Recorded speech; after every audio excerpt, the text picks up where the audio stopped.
सरकार बहुत दिखावा करती है और लोगों को बांट तो पहले से ही दिया है।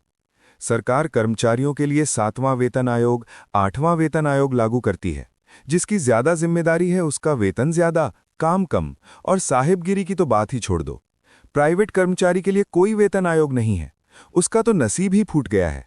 जब वो ईमानदारी से काम करता है प्राइवेट कंपनी में कॉन्ट्रैक्ट पर, प्राइवेट में जितने भी कर्मचारी हैं उन्हें जितनी सैलरी मिलनी चाहिए क्या वो मिलती है? ये सरकार का अंधा कानून नहीं जानता। प्राइवेट कंपनी वाले कैसे मनमानी करते हैं, कॉन्ट्रैक्टर कैसे लोगों के हक का पैसा खाते हैं। सरकार ने काम के मामले में भी लोगों को बांट दिया है। प्राइवेट कर्मचारी का हक की बात तो दूर की बात है, टाइम पर पैसा कॉन्ट्रैक्टर की तरफ से मिल जाए वही बहुत बड़ी बात है। इस तरह से देश कभी भी विकास नहीं करेगा।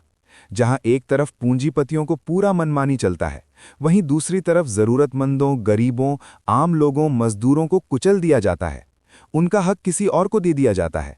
चपरासी जो सरकारी दफ्तर में चाय बनाकर साहबों को देता है, उसकी सैलरी 70,000 होती है।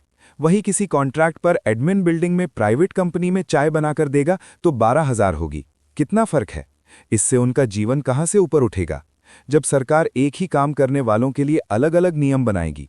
इसलिए तो सरकार चपरासी का भी वैकेंसी निकालती है तो फॉर्म भरने के लिए इंजीनियर, डॉक्टर, वकील, टीचर अप्लाई करते हैं। वैकेंसी 100 रहेगी तो भरने वालों की संख्या 10 लाख होगी। इसे देखकर लगता है कि इससे अच्छा तो मजदूर होते हैं, कम से कम उन्हें फॉर्म तो नहीं भरना पड़ता है।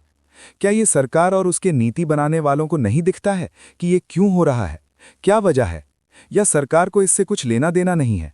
कम से कम फॉर्म भरने का पैसा तो आ रहा है। हम लोग ऐसे नेता क्यों चुनते हैं जिन्हें कुछ पता ही नहीं चलता है? सरकार भी कानून की तरह अंधा बन गई है। सरकार सिर्फ नियम कानून ही सही तरीके से पालन करवा ले, वही आम लोगों के लिए फायदेमंद होगा। बाकी का तो बात ही छोड़ दो।